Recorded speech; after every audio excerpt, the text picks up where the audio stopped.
Welcome to Morningstar. My name's Peter Warnes and I'm the Head of Equities Research for Australia, and this morning I'm joined by David Ellis, our Head of Banks and Insurance, and we're here to discuss the upcoming IPO of Medibank Private. Welcome, David. Thank you. Thanks, Peter.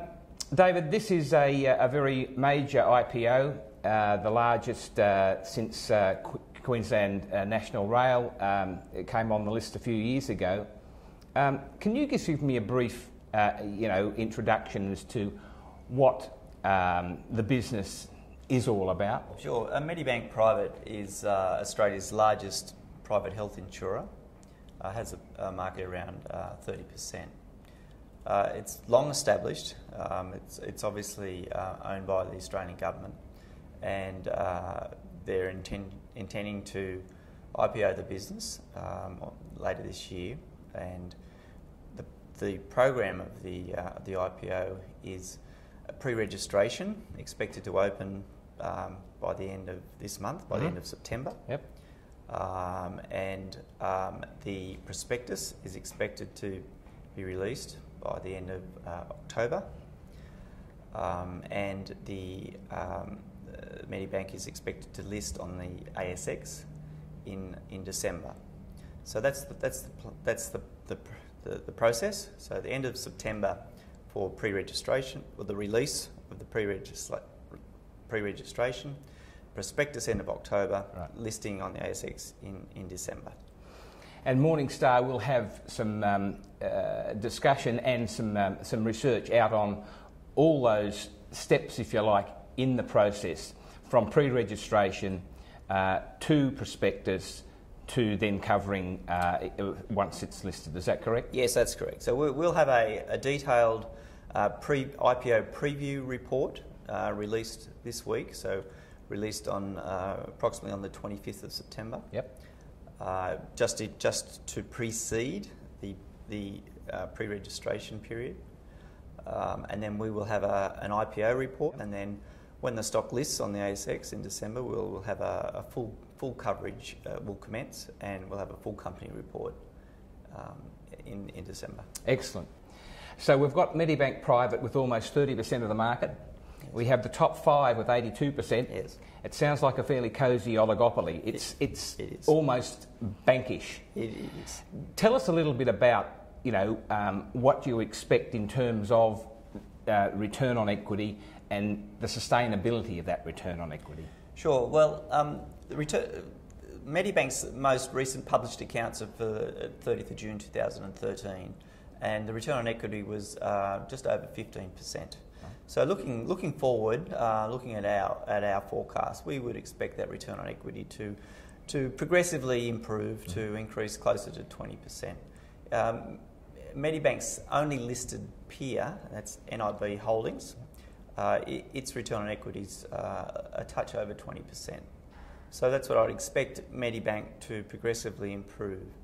Now, how's it going to do that? Well, I think it's going to be a typical government privatisation story. Mm-hmm. So yep. I think there's going to be a focus on productivity improvement, on reducing costs, leveraging their scale, better pricing policy. I think looking back in time, some of the price increases that Medibank have approved or put in place have lagged the industry, and that may be because of its government ownership. Mm-hmm.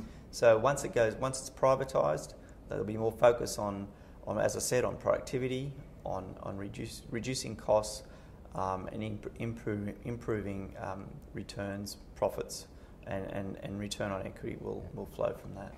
And really, I mean, Australia's demographic trends are certainly pro and a big tailwind, I would have thought, for private health insurers. Is that right? Absolutely. Like we've got obviously an ageing population. Looking at some of the Australian Bureau of Statistics stats, we've got approximately 14% of the population is over 65 now.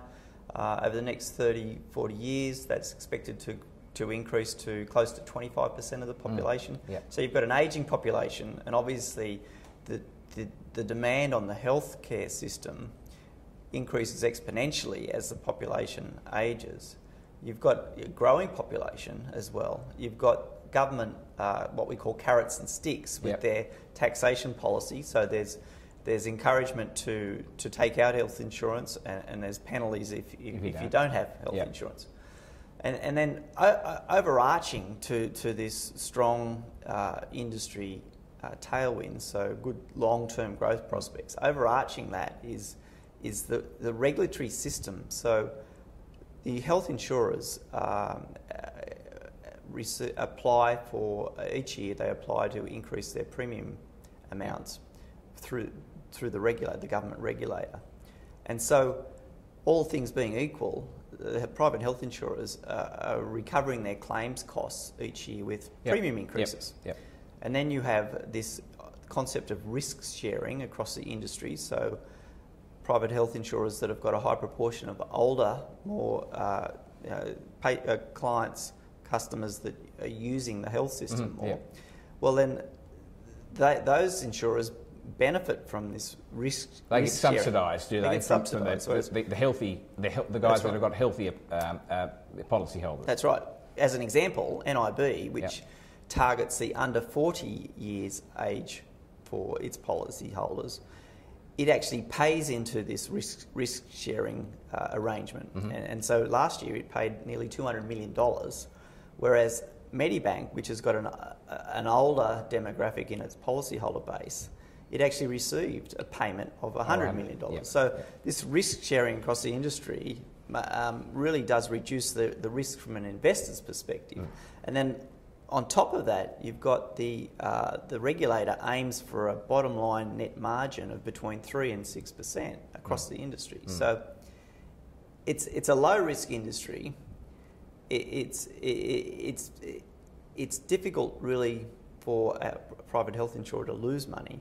So from an investor's perspective, it's very attractive.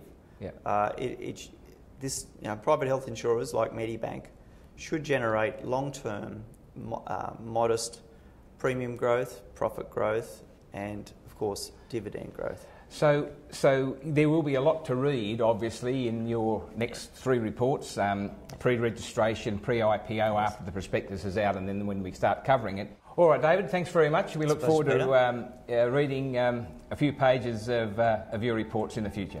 Thanks, Peter. Thanks a lot.